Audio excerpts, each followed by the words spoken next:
I don't know what to say here, Caitlin. My name is Tanya. I am a leadership coach. I have my own coaching practice now for the last 2 years. And my background is the insurance industry. So I was in the insurance industry for 20 years. Why leadership? So I remember when I first started my first role in the insurance industry, one of the managers asked me, what do you want to do, and what's your aspiration in the insurance industry? And the first thing I said is I wanted to be a leader, and not knowing what exactly a leader was at that time. So at 24, a leader for me was someone who had a team and someone who had a title. That was it. As I moved forward in the insurance industry, I discovered that leader was much more than that, and was an important role. In fact, it's the people that guide their team, and you don't need a title to be a leader. You simply need to have the right values and have people that follow you and that trust you, that believes in you.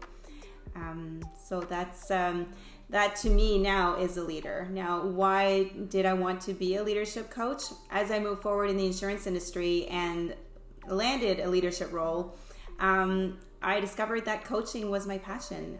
The impact that I had on my team and how I was able to give them the tools to grow in their leadership journey themselves. That's a great question. I think I realized that when I joined the Maxwell leadership team, and I was surrounded by a room full of leaders that simply wanted to see other people succeed, and that had influence, and that really just were genuine about who they were and their values and how they wanted to add value to others. And that's when I realized that I wanted to have that same impact on others.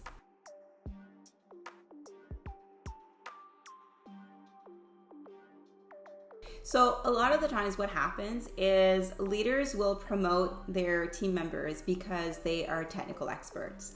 But even though someone is a technical expert, it doesn't mean they have the right tools to lead a team. It doesn't mean they can't do it or they don't have the ability. It simply means they have no one that took the time to coach them and give them the tools needed to lead their teams. So that's what I mean when I say, it's not a talent problem within the team. It's really a leader problem, not because they're not good leaders, but because they maybe didn't have the tools themselves to realize and to know that not everyone has what it takes to become a leader right from the get-go. Oh my goodness, frustration amongst the team members, feeling like they were being let down, feeling undervalued, like they're not making a difference within the team. And it causes frustration for that new leader as well, right? Not knowing what they're doing wrong and how they can make it better. So I think it goes both ways. And at the end of the day, you lose your best employees, your results are lower than they could be. They could, skyrocket when you have a great leader in place. So that would be the impact of not having a leader prepared with the tools to lead their team.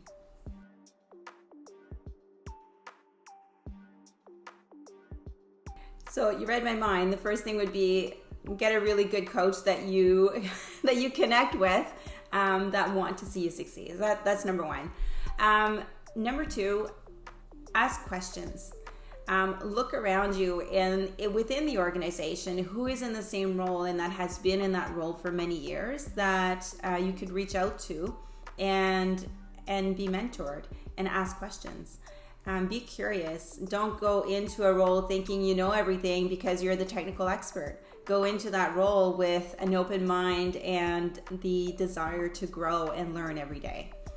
So that would be my answer to that. That would be the first thing I would recommend.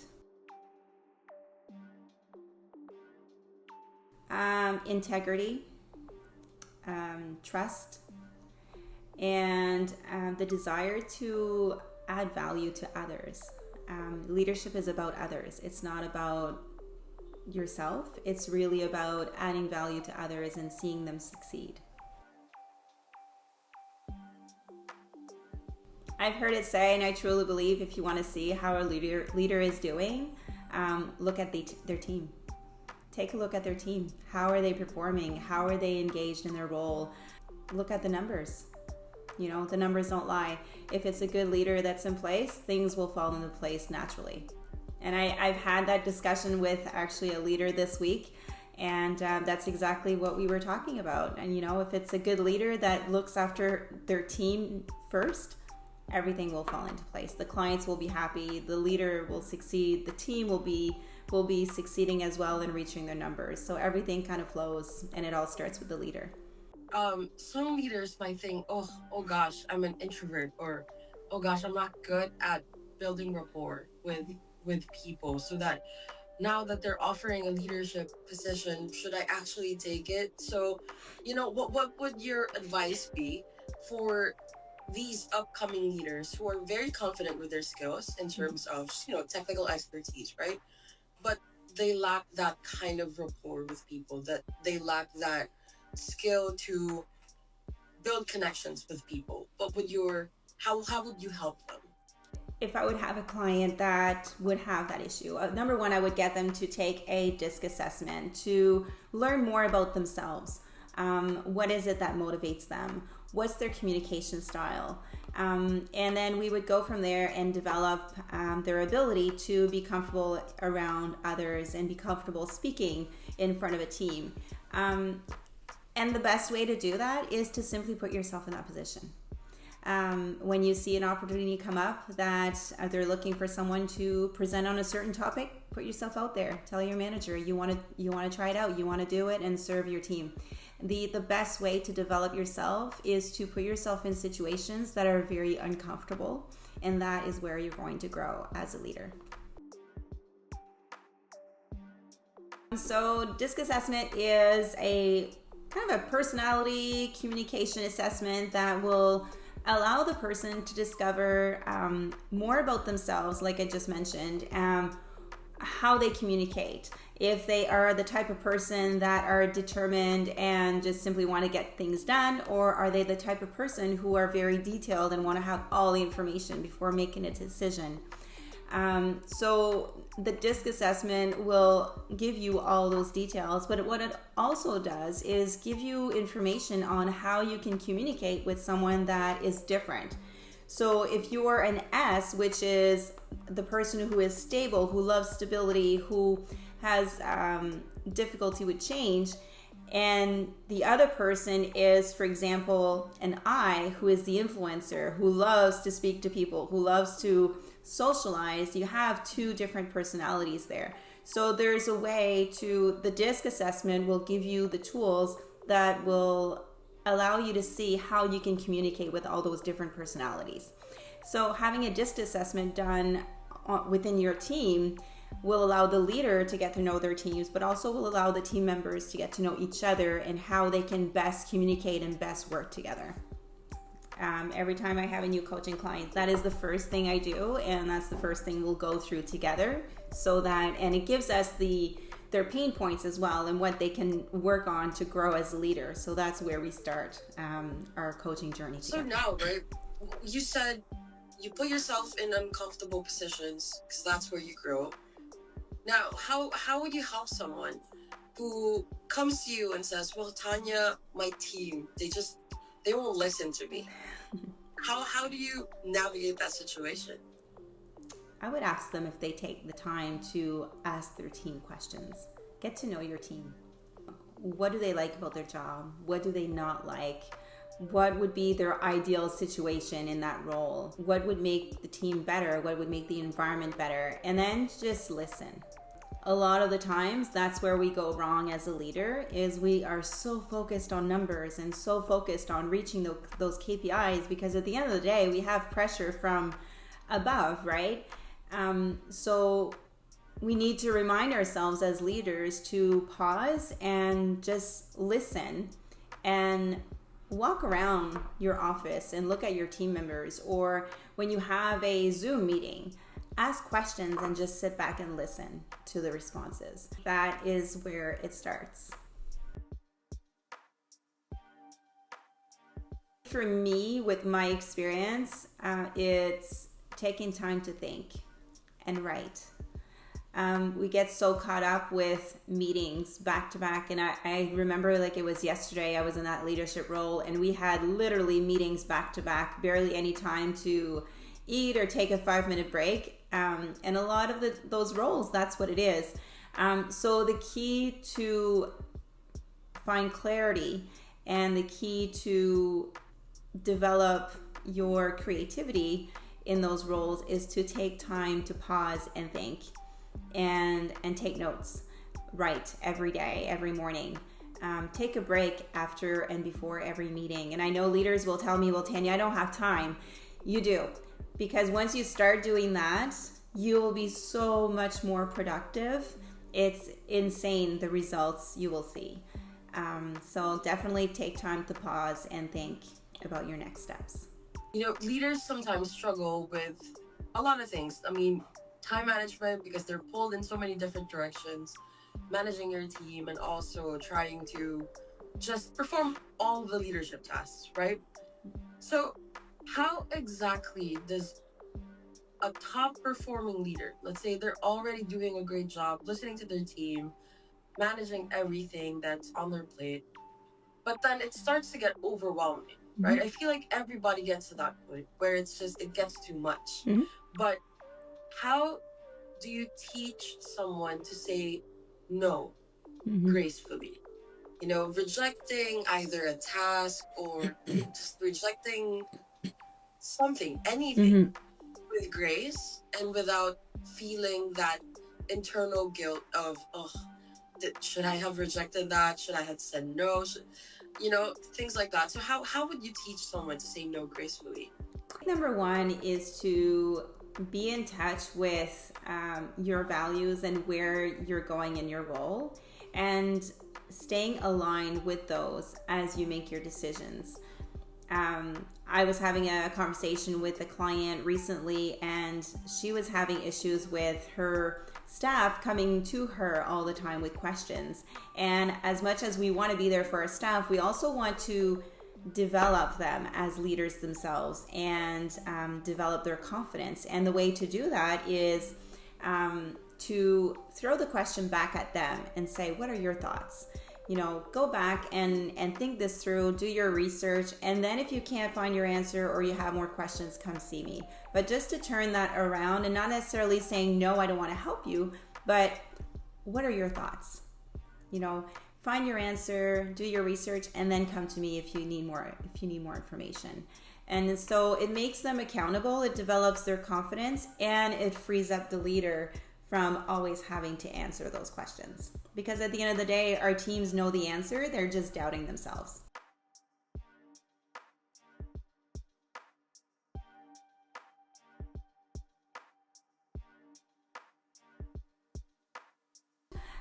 With my personality, it was more an excitement, and what, you know, when I went into my first role as a manager, I walked in and the first thing I told them is, I'm not here because I know more than you. I'm here because I was chosen and they selected me to be in this role, but I can learn from you as much as you can learn from me.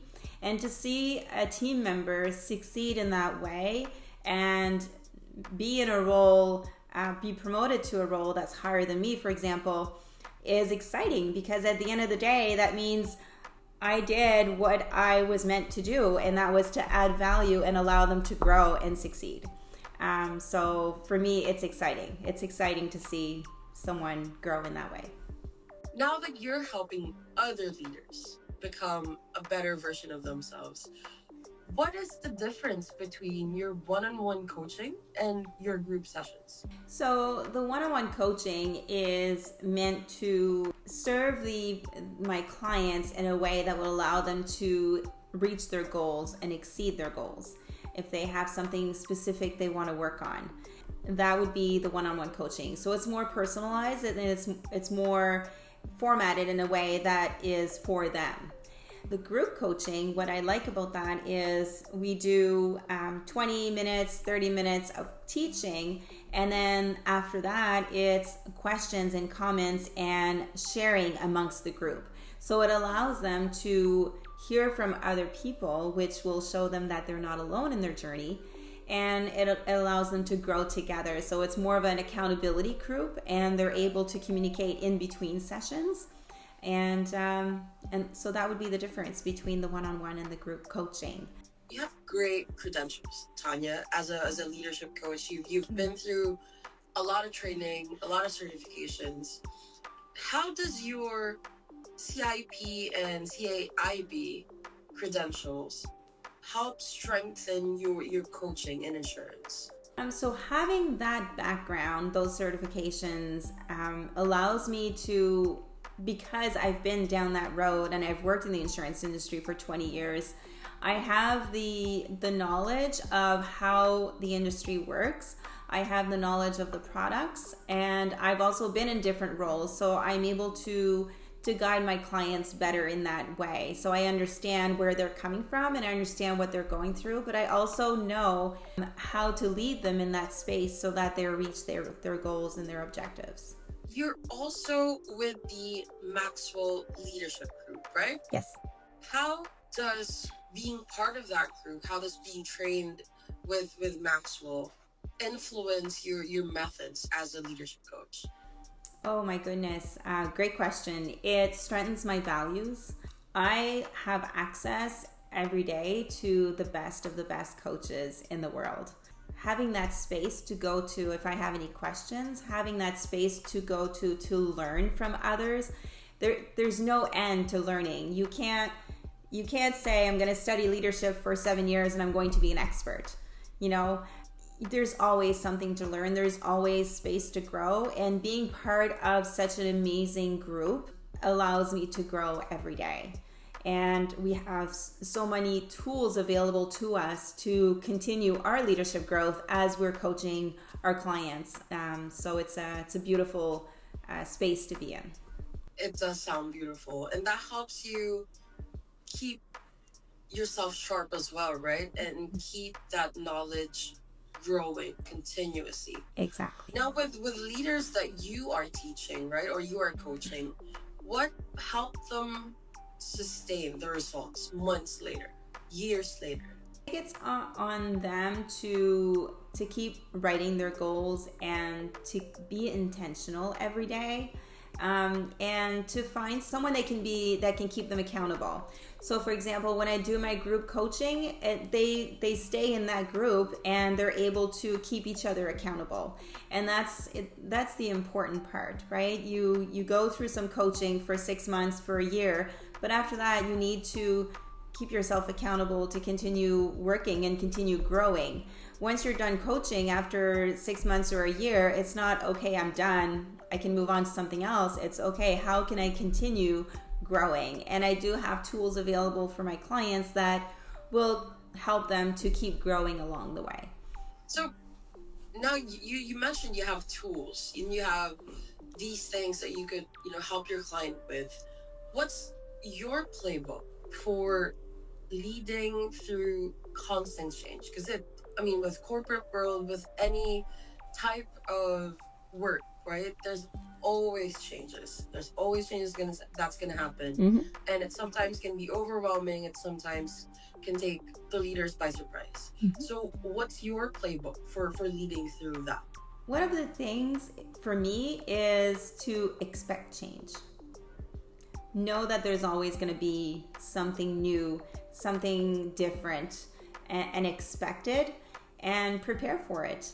Prepare for different scenarios. And that's where taking the time to think comes in handy, because it allows you to think about those scenarios and those situations that, what happens if, we need to change our CRM system? What happens if 2 people leave the team? How do I work through that? So when you take that time to think and you think about those scenarios and you prepare for them and you expect the changes, then when it actually happens, you're in a better situation to deal with it and make the right decisions. That would be the leadership experience. It's a game, if you will, that I will host for team building exercises or leaders that simply want to develop trust amongst the team. And it's a lot of fun and very effective. When you say leadership experience, right? It sounds mysterious. What makes it different from a traditional team workshop? What's the art there? When I say leadership experience, it is in fact a leadership game. So they promotes open communication by simply asking thought-provoking questions and allows the team to communicate and give each other's opinion in a respectful environment, in a safe environment. So you mentioned you use the DISC behavior analysis for all your clients, and that's always the first tool that you use when you take on a new executive. What's your approach when someone resists being put in a box, quote unquote, right? Because these DISC assessments, they give you a specific type of, how you are as a leader, how your approach is. And if someone is resistant to that, like they just, I don't want to be put in a box. What's your approach on that? My approach on that is, and that's why I love the DISC assessment so much, is you're not put in a box.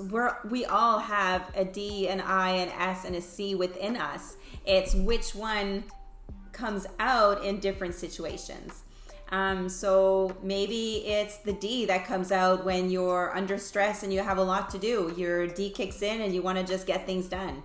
If you're in a social environment, in networking event, your I may come out a little bit more, where you want to simply get to know people and you want to socialize. Your I may come out a little bit more in that situation. So a lot of my clients will begin their meeting with their teams and say, okay, we're not all D's here, but I need your D to come out right now because we need to get things done on this project, right? So it develops this way of communicating with your team. So you're not put into a box, you're just more knowledgeable on how you can communicate with your team and what you need to focus on depending on what you're working on. You also mentioned this leadership triangle that you have. So it's resource, resilience, and rest. Yes. Let's take a pause on rest. What does rest look like for high performers, leaders who just can't take a break, right? So beyond the weekend off, what does rest look like for them? For a lot of leaders, what I'm hearing and with my experience, what I've gone through, we don't rest. Whether it's the weekend, whether it's evenings, whether it's throughout the day, we don't take that time to rest. And that's why it's in my leadership triangle, and because it is so important. You need to take care of yourself before you can take care of others. And for those parents out there, we know this when we have children, right? We need to take care of ourselves before we take care of our kids. Same thing in a work environment. We can't be 100% with our teams and grow with them and add value to them if we're not rested, if we're not fulfilled with things that we love to do. And for someone, it may be to go to the gym. Someone else, it may be to read a book. It depends on who you speak to, but whatever it is that makes you feel fulfilled, whatever it is you're passionate about, it's important as a leader to take that time and rest and do those things so that you can be more present with your teams. For me personally, it's to meditate and exercise. Those are the two things that will allow me to rebalance and then I can gain that momentum again and get things done. So those would be my two go-tos. So for other leaders then, they would have to just think of what they're passionate about, what helps them relax them. Exactly. And it can look different for everybody. It can be yoga, it can be running, it can be just sit and do nothing for 15 minutes and just allow your mind to go wild. It can look different for everybody. Oh my goodness. And that triangle is comes directly from my insurance background, because you need to be resourceful in order to be successful in that industry, and many industries, and probably every industry, but for me specifically the insurance industry. You need to be resourceful and be able to be creative in finding your answers yourself when you're on a crunch and you need to, for example, take care of a client that just had an accident and you need to take care of their claims.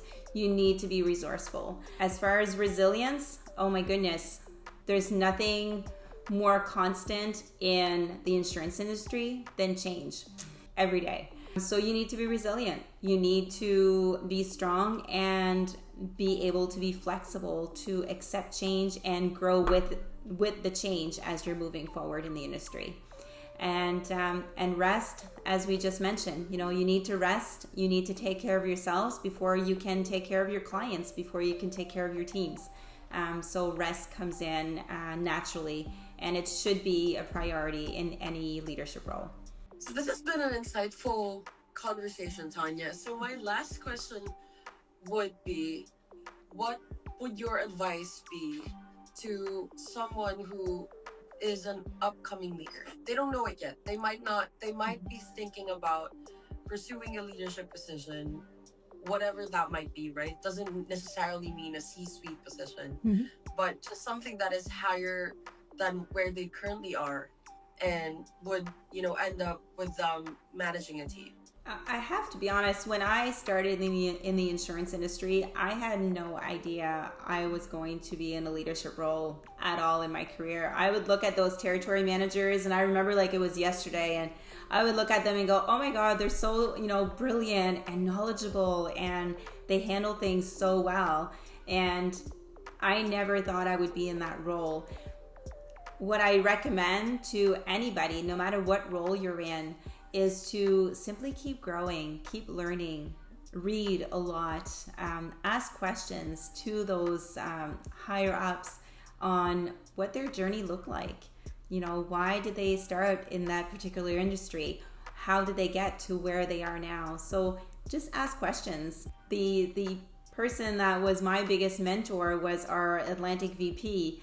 And I remember speaking with him on that particular subject and asking him how he started, how did he move from role to role, what motivated him. And it was so inspiring to hear him speak on that. So that would be my recommendation to anyone who is in a role, who may or may not think of moving forward in a leadership role, but simply be curious. I love that. Before we end, do you have anything to promote, anything to tell the people to watch out for, and stay tuned to see what you have coming? Yes, absolutely. So we have 2 events coming up.